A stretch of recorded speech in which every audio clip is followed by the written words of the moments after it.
sound check. Allyson, can you hear me fine? Sure can. Okay, beautiful. Well, let's get started. So, hello everyone, welcome to our webinar today. Our webinar is all around payroll and rostering. Always a challenge for most businesses, especially when it comes to retail. So we're here today to take you through some of the challenges that people face when it comes to payroll and rostering. So I have with me today Allyson Fletcher, who's come to join me in this webinar. Always do webinars with a couple of people because it just makes it a bit more interesting, and obviously I need Allyson's support because this is more around HR. Okay, so let's just get this webinar started.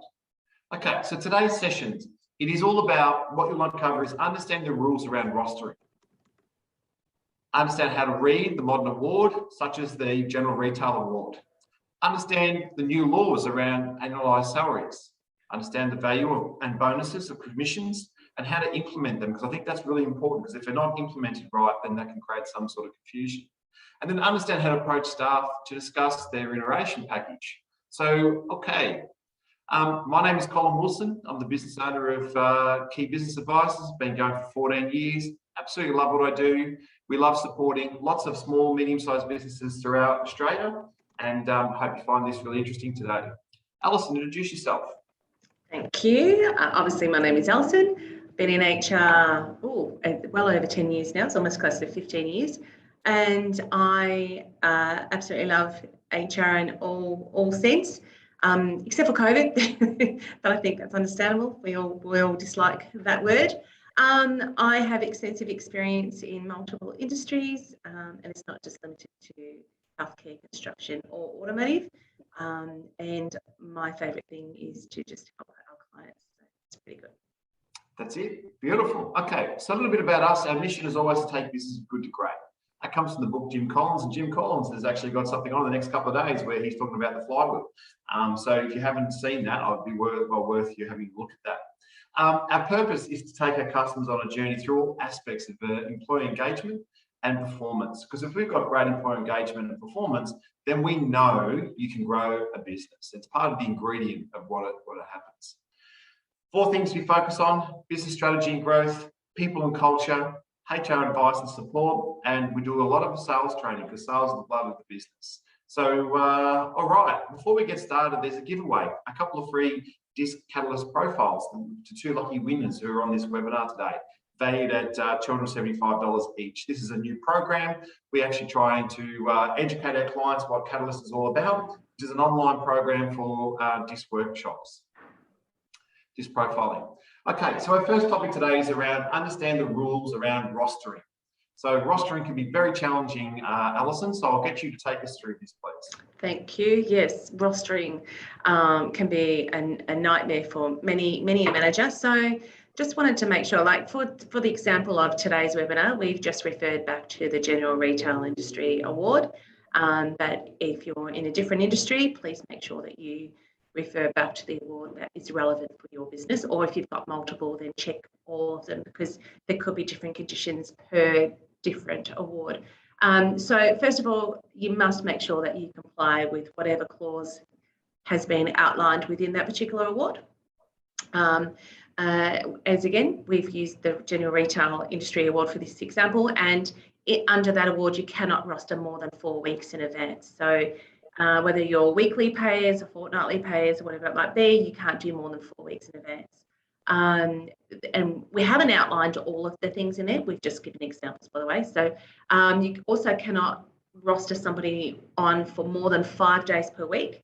There is one exception to that clause. You can roster someone on for 6 days per week, but then the following week they can only work 4. So then it balances itself out. You also need to make sure, and this is one that we've noticed that a lot of our clients don't understand or even know that it exists.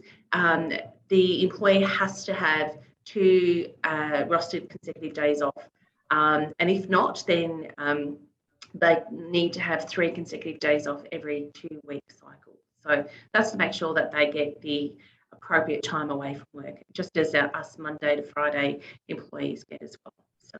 And this is really challenging because, like staff ring in sick, managers stay on, If they do more than this, I guess the process is they need to be paid overtime. Is that correct, Allyson? That is correct. So under the award, if and again, overtime is reflected in various scenarios, but if they're working more hours than more shifts than what they're meant to, then it automatically becomes overtime as well. So just be mindful of the rostering conditions. And again, I guess, especially at this time of year, this is why we're doing this, because a lot of people can want to take time off, or you've got extra staff and they're new, etc. So just be mindful and make sure that you've complied with the rostering as much as you can to minimise any extra costs that the business will be obliged to have to pay out. Yep, beautiful. Okay, so we'll get you to continue on, Allyson. Thank you. So another one of the conditions under the General Retail Industry Award is any employee who regularly works on Sundays must have 3 consecutive days off every 4-week cycles, and that has to include a Saturday and a Sunday. So they have to have 1 weekend off every 4 weeks. So if they work every Sunday, then once a month they need to have Saturday and Sunday plus another day off. So it's either Friday, Saturday, Sunday, or Saturday, Sunday, Monday, just to make sure that they get a break. Rosters need to be available to all employees, and employers need to retain a copy of each roster for a minimum period of 12 months. I think our advice to clients is to keep it for 7 years, just in case. And it's not just for the rostering purposes, but just in case you've got any queries from Fair Work in the future, you can refer back to them as well. Any changes to a roster, whether it's for a full-time, part-time or casual employee, there are rules that need to be followed. And again, it depends on the particular award that your business falls under. You might, if you've made a change to a roster, if you've removed an employee from a shift, then you might still need to pay for that shift. So just be very mindful of that. And whether you are paying salary or wages, there's still rules to follow. So it doesn't make a difference if you're paying as per the award rate or if you've got your staff on a salary. So you still need to comply with the award conditions. Thanks, Colin. And, look, we have a lot of clients who get us to spot check to make sure they've got it right. And we've seen on numerous occasions when, they've been doing the payroll thinking they've got it right and they've got it wrong. And, a staff member's only got to challenge it. And then, they can be in a bit of strife having to back pay, the shifts. That's right. All right, take us through understanding how to read the modern award. General Retail Award is what we're going to look at. And most business owners don't study this, you know what I mean? So they don't, they've got a grasp on it, but don't really understand it. So I think that's important. And they don't have to, because they can ring us on 1300 for advice and we can guide them through. But I'm just going to take you through into this award. So if I just go through this quick link.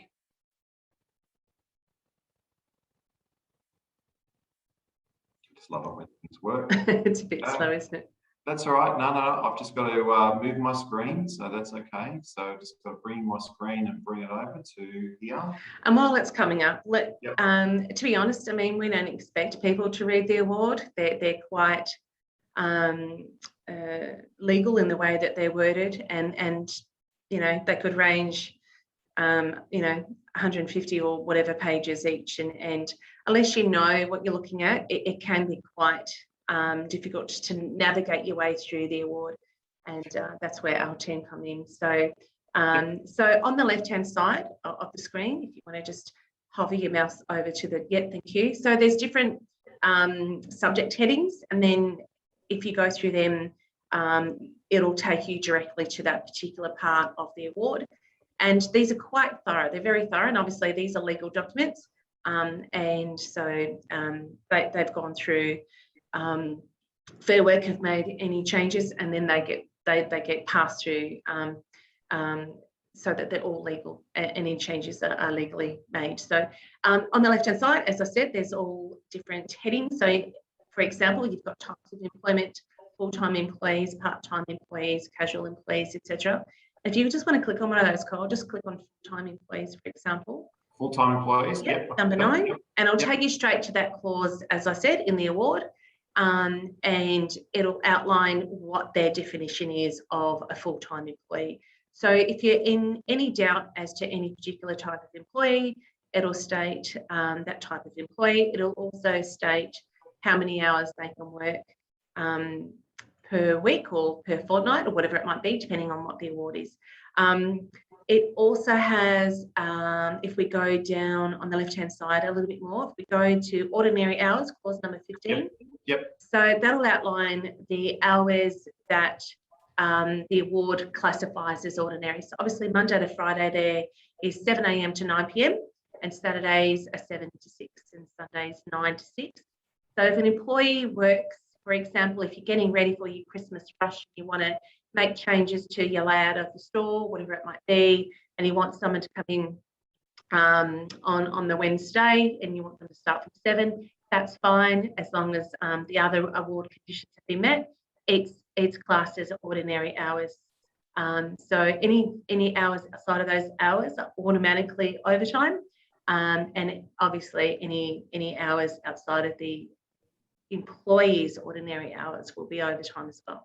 So just be mindful of that. So, but again, every time you make a change, just refer back to the award or come to see us, and then we can help make sure that you've made those changes correctly. One of the confusions is this classification. So if we look at classification, so if I click on, where is it, classification number 14, you know, so yep. It's the classification, sorry, not the classification, it is, I think it is classification. Yeah, it was there. If you have a look at 13 point, sorry, you're going too fast. 14.1, there's a link down to the bottom, Schedule A. There you go. I think that's what you're talking about. Yes, correct. Okay, so yes, a lot of employers in the general retail, most of your staff might be on level 1, which is fine. But what you need to be mindful of, if you've got an employee in level 1, for example, if they've opened or shut the store, or they're counting money, or even they're managing someone for the day, you need to pay them higher duties for that particular time. So if you've got someone opening or shutting the store, then that's not the responsibilities of a level 1. That would come into a level 3 and upwards. So just be mindful if you're giving somebody extra responsibility, that you will need to pay for that responsibility as well. Another thing we often have as well, Cole, is we often get asked the question, if we ask the employees to come in for a meeting before the store opens, do we have to pay them for that meeting? And the answer is yes. If you've asked them to come in for a meeting, regardless of whether the store is open or whatever, you must pay for that meeting. So all employees for that particular time have to be paid. And that's a very common question that we get asked all the time as well. Beautiful. And we've seen, Allyson, that what's happened in the past, we're going to get to annualised salaries a bit later, where they put someone on level 7, level 8, and they think, well, I can give you as much overtime as I can. But the answer is no, that's still classified and still comes within the 38-hour week. So it is a common mistake that most business owners make. They'll give you a higher level because I expect more, but you know, still the hours of work remains the same. That's right. Yeah. So, yeah. Yep. Okay. So you'd be surprised at how many retailers fail at the rostering rules. And that's something that we do a lot of auditing with. We go back through and we've seen it where you know, they think they've got it right and they haven't. And that's because the person who's doing the payroll has not actually, understood the classification, number 1, and number 2, looked at the hours that they've worked and followed the rules. So we've seen quite a bit of this happen over the years, and I think that's why we do this webinar this time of year, because it is important that you understand what those rostering rules are. Okay, fantastic. Thank you, Allyson. Let's go to topic 3, understand the new laws around annualised salaries. Beautiful. Thank you. So I'm not sure how many of you remember that early last year, back in January, Fair Work introduced a product that they called annualised wage agreements.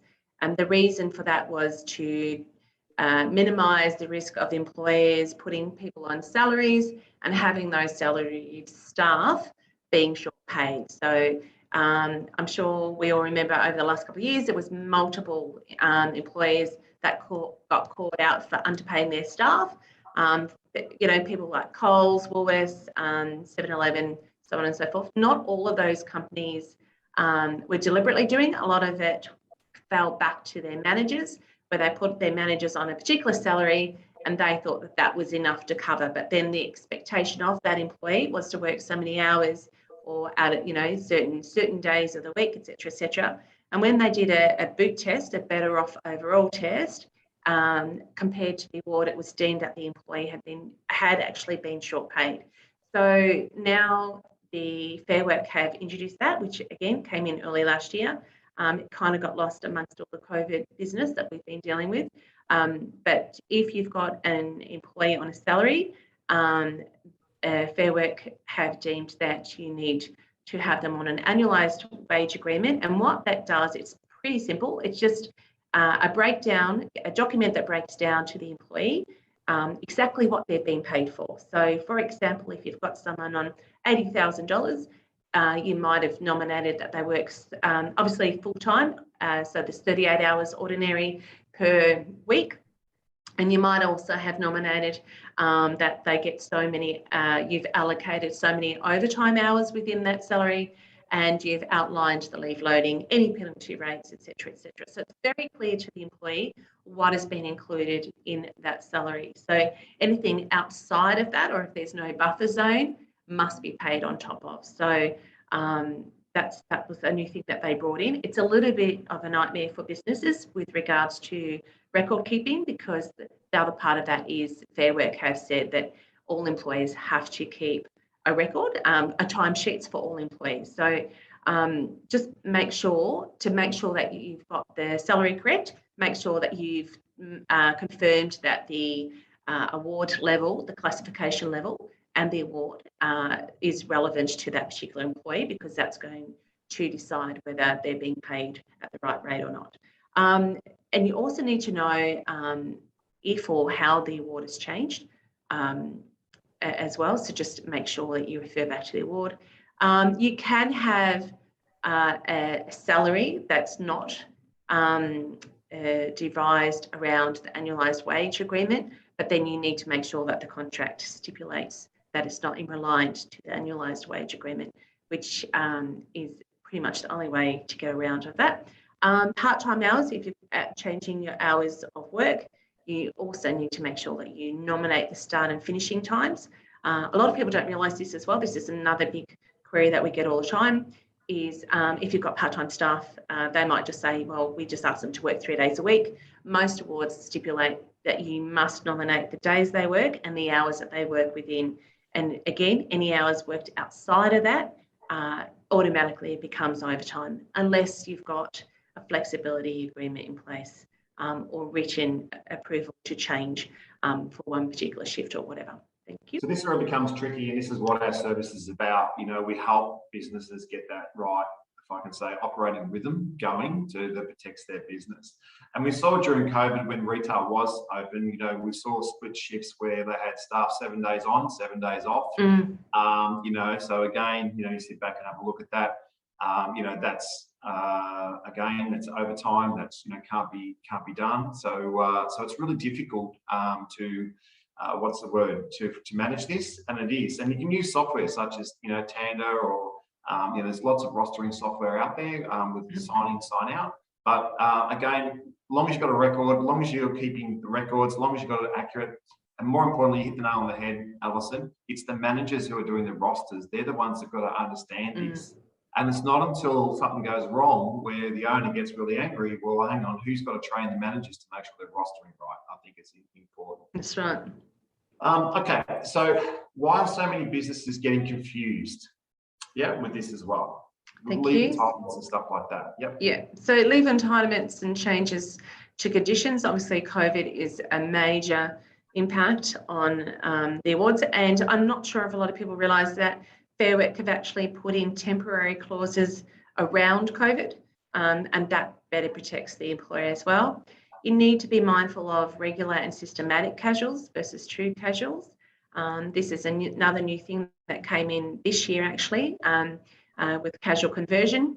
And then you just need to make sure that you read up on that.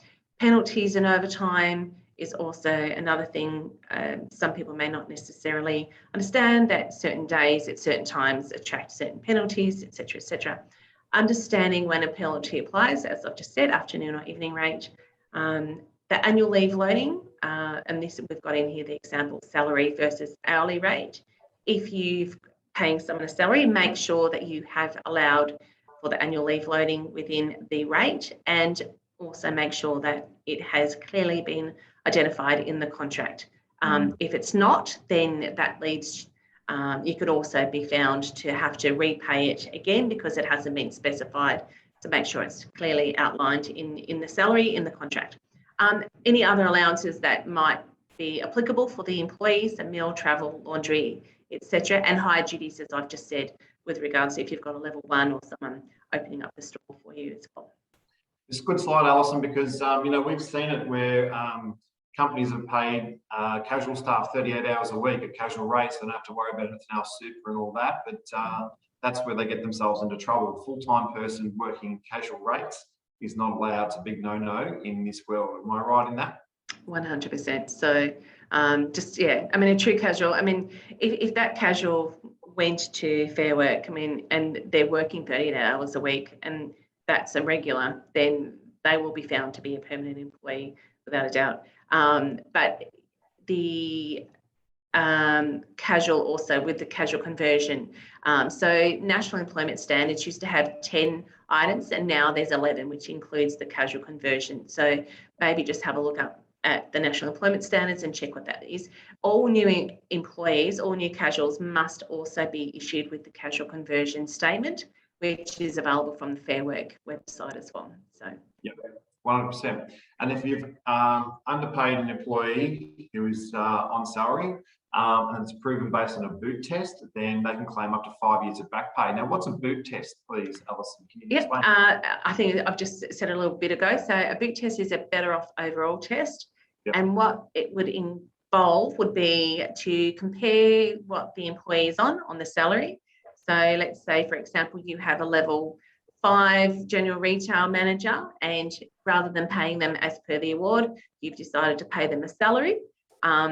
We would just confirm all of the award conditions and make sure that they are being paid for the days that they work on, the penalty rates that they would be eligible for if they were being paid as per the award, etc., etc. And we would make sure that the salary covers for every condition that they should have received under the award as well. Wonderful, thank you. Okay, so let's talk about understand the value of bonuses and commissions and how to implement them. And okay, so I'll leave with this one, Allyson. I'll give you a bit of a break. But benefits of bonuses and commissions. So, what it does do is it incentivizes staff to achieve more. So that's the whole idea of putting some sort of bonus or incentive in. It's designed to boost sales, of course. It increases motivation. Not for all, but it does increase motivation for those who are, if I can say it, bonus driven. It creates a competitive team environment. You can do things like sprints or move out, some old stock, clear out some old stock. I think is really, really good. And it helps staff achieve more personally. So basically, if I do it and excel myself and reach this, then I'm going to get some sort of reward for effort. And I think too, if it's done right, it creates a winning feeling. And with the team, when bonuses and commissions are paid, I think is really, really important. If we have a look at the next slide, some of the negative effects with bonuses and commissions.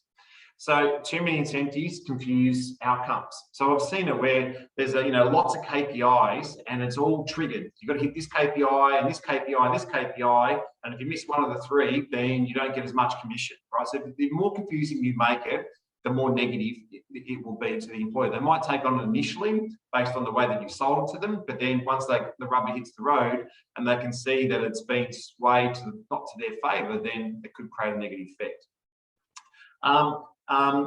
Again, my next point, if it's not delivered right and explained right, that's what we'll do. It decreases motivation if bonus opportunities are out of reach, and we've seen that. We've seen people put incentives in place and the bonus is out of reach and it's not motivating for the employee. It actually does the reverse. It's a deterrent so people don't try it because they think it's out of reach. I mean, I'm sure you've seen that, Allyson, with conversations we've had with some of our customers that are that you've spoken to.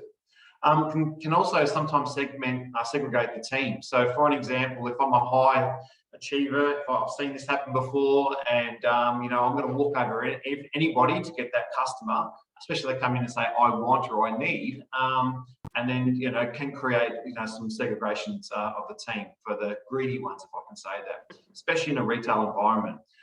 Customers can be oversold, which also creates a negative feeling with no return. So basically, customer feels like they've been ripped off because they've been sold too much. So it's really important to get that balance right and make sure you've got the right incentives. And you can also create some issues around some corruption and fraud. And unfortunately, you know, we've done a lot of work with mobile phone retailers, and that's a big, massive breach. We know we definitely have a fraud case once a month for a big channel that we work with, where someone's gone and oversold a customer because you know, they just really want to get those bonuses and commissions. So it can have a negative effect. So I don't want to be too negative about it, but I think what's important is making sure that you've got those right incentives in place and making sure that you know, it is seen as a great thing. One thing I'm doing for our HR team next week is I want them to learn a new product, which is this Catalyst. So I've got them all doing a 10-minute demonstration, and the winner that I'll choose will get a voucher, will get a bonus voucher. So I think, you know, you can create some bonuses and some commissions for things that are going to be rewarding, such as, you know, go and learn this and we'll reward you. Or we've got some old stock. Just be very, very careful. And again, I'm always open to have a conversation with customers around this, because I've seen the good, the bad, and ugly when it comes to bonuses and commissions. And just going back to the salaries, Allyson, I do want to actually add this in. I've seen it where someone's actually put a commission structure in, and it's part of their salary package, and that is not allowed. Is that correct? It's not that it's not allowed, but if it's only in the contract, if it's underpaid. So basically, if I'm a level 7 in a retail, I'm paying them a level 4. You've got to make up the difference between bonuses and commissions, and that's how you'll get to a level 7. But I've documented level 7 in the actual contract. Right. If we're talking general retail, then absolutely not. So again, it comes back to the particular award, because there's certain awards that allow you to pay commission bonuses, such as like the real estate award. However, if it was just general retail, then absolutely not. So you would still be obligated to make sure that that particular employee receives X amount of pay for the 12-month period, and the bonus should be on top of. So, and the other thing we like to also recommend is do not put your bonus structure within the contract. Keep it separate, because the contract is a legally bound document that both the employer and the employee agree on. So any changes to that, if you've got it in the contract, must have a new legal document drawn up. So keep your bonus structure separate, and then that can be altered as required without the need to go down the legal document. That's right, and things change. Like margins change, you know, things change, and COVID's a really good thing. You know, like some again, like paying high commissions, and you know, you've just got to be careful of that, because if you're not making any money, it makes it very, very difficult. That's right. Okay, and some of the remuneration challenges. So maybe you can take us through this, please, Allyson. Yeah, of course. So obviously the first one we've got here is the employee expectations versus the employer expectations. And we know from experience that they don't always match up. And that's where it's important to have conversations to try to minimise those gaps as much as possible. I think it helps to make sure that the employee understands what is expected of them, which will help to reduce that gap as well. The financial position of the business, which is a huge one, especially in the last couple of years, and the employee performance. A lot of people relate a performance review, and they automatically think that that equals a pay increase. It doesn't necessarily need to be so. Our advice would be to make sure that there's consistency in their performance, not just a one-off thing. So if you're doing a performance review every 6 months, then maybe you would ask them to be consistent for a couple of those reviews before you consider a review. Also, another thing that we get all the time is, does the current position description represent the role that the employee is actually fulfilling. A lot of the times we find when we get new clients, they've got their PDs on set and forget. So the employee might have had a PD that was from 9 years ago and they've changed 3 roles since then. So there's nothing in writing to tell them what the expectations are of them and what their responsibilities and duties are as well. So it's really important to make sure that the PD has been updated. Again, make sure that you are clear in what is not included as part of the salary.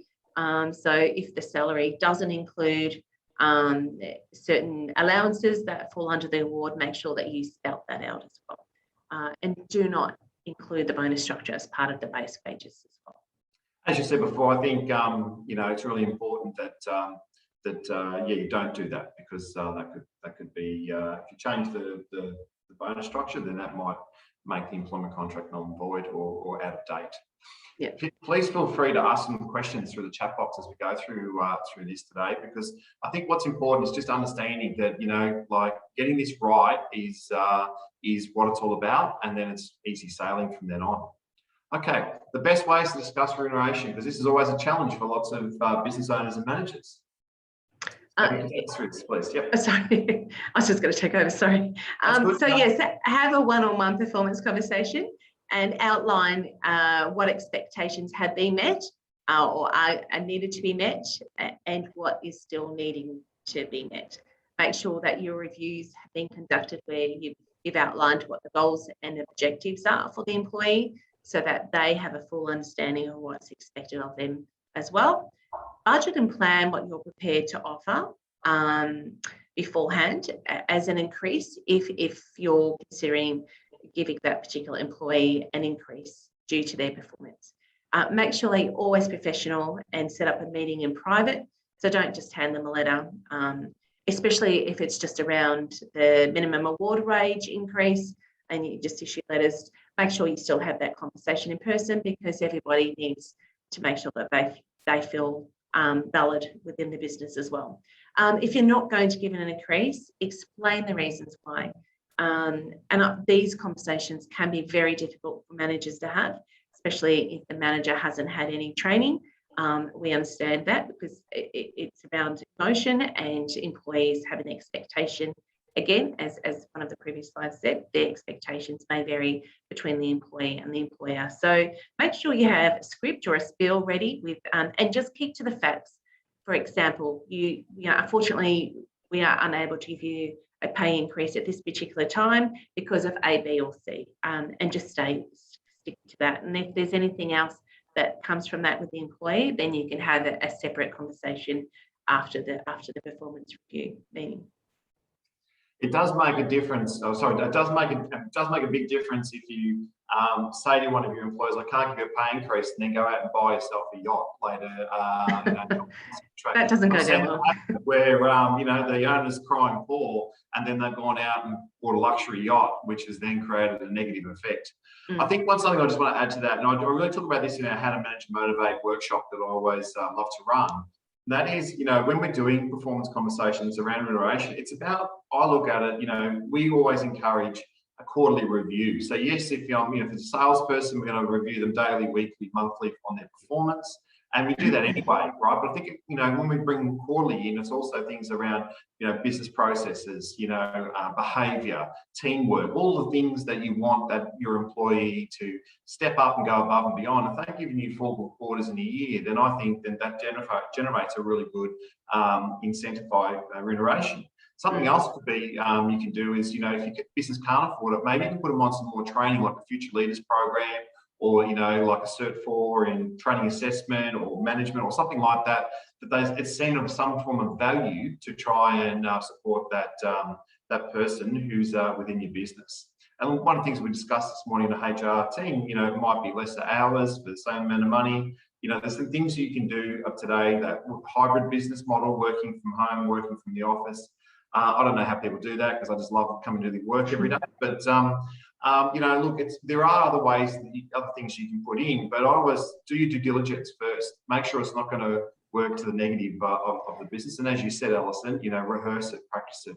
And that's a good point too. And make sure, like, if this employee is a valid employee, and they're valued, make sure that you don't lose them, because right now it's a candidate's world out there, because there's a shortage of people from international people not coming through, so there's less people available to replace. And I think you mentioned this in the last couple of weeks as well, Colin, is like if they've been with your company for a while, then they're just as important, as an important part of your IP as anything else, because the knowledge that they have is so extensive, and you want to make sure that you don't lose them as well.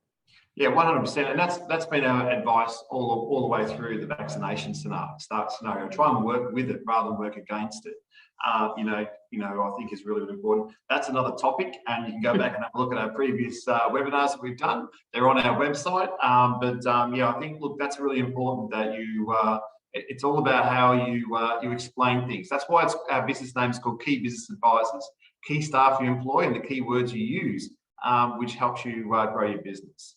Okay, mutual benefits. So if you have a look at mutual benefits, when we discuss the remuneration, employees is job satisfaction, better productivity, longer retention, feeling valued, better teamwork, especially if you put some things around that as well. I'm giving you this reward because of these areas. I really value you in the business. You're a really good team player. I just want to get you to another level. I want to take more ownership. I think it's really, really important. For the employer, well, what does it do for us employers, right? Well, more output. That's what we want. Increased revenue. Right now, we all need increased revenue. We've been shut down for the last 18 months. Your intellectual property, and Allyson, you brought that up before, you can't underestimate just, how much someone knows and learns. And when they leave, you've got to retrain that all up again. There's a huge cost to that. I think trust as well, I think is really, really important. And, it empowers others, right? So, when you've got somebody who's happy, they're empowered. So, and sometimes it's just the little things you do, like paint someone's office and set them up on the weekend for you and Maya and the staff. That's right. It's the little things sometimes you do that creates that motivation. Okay. So when it comes to employees and their iteration, I always say this is the saying, if you fail to plan, then you plan to fail. That's a massive saying that's put out there. Staff want to be rewarded for their efforts. So don't underestimate. If they've gone above and beyond, and what I call above and beyond is, maybe they're doing a little bit of, if you're paying them the salary, make sure they're covered within the salary range, but they're in early, they stay back, they're doing the right thing to try and help support the business, they're motivating, encouraging others. They're just 100% professional. I think that's the thing right now. I would look at it, I would never want to lose an employee that represents our brand, that does the right thing. So I think it's important that you've got to make sure that is well planned and executed. Okay, so any questions? If you've got any questions in the chat box, anyone wants to throw some questions, but it is a bit of minefield. We would do, payroll audits, we do a couple of them each month for new clients coming on board, and we see it where there's been errors made, and most get them 100% right, but we have seen it where there are errors and there's disconnection or misunderstanding, I think is what it is. So it's really important that you get that right, and that's what we're there to do. We're here to support our clients to make sure that they are getting through and they don't go through that. They have that, what I call the shock later down the track. Okay, now you've got to go back and back pay this. So we've got no questions, Allyson, but any questions anything that you can think of we haven't raised? No, I just wanted to let the participants know, if you've got any questions that you think of after the session, please feel free to reach out to us. We can provide a free 15-minute consult, and we will be more than happy to help with any specific queries if you've got anything that's specific relating to your business itself. So feel free to reach out to us.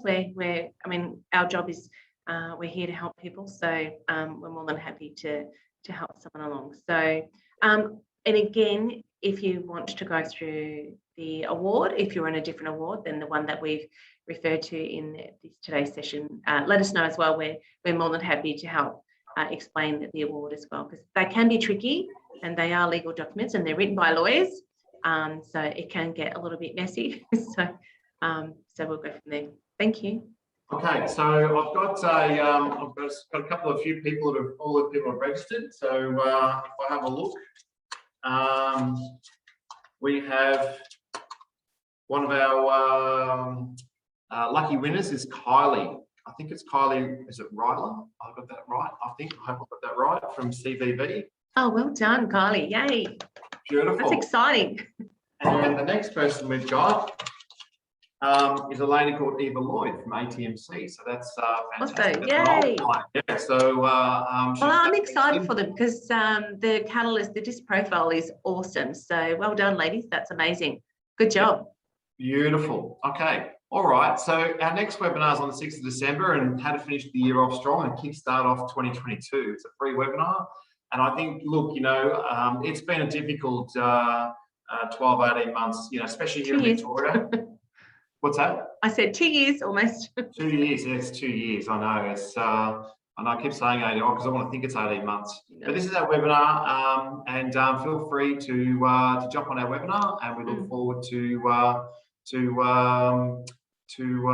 going through that on the 6th of December. And these are our services. So if you want any help or need any support, please feel free to reach out to us. And thank you very much for attending and give us a bit of feedback. That would be absolutely fantastic. Hope you enjoyed this webinar. And that concludes the webinar for today. So we'll see you on the 6th, which is our next webinar. Thanks very much. Thanks, everybody. Bye.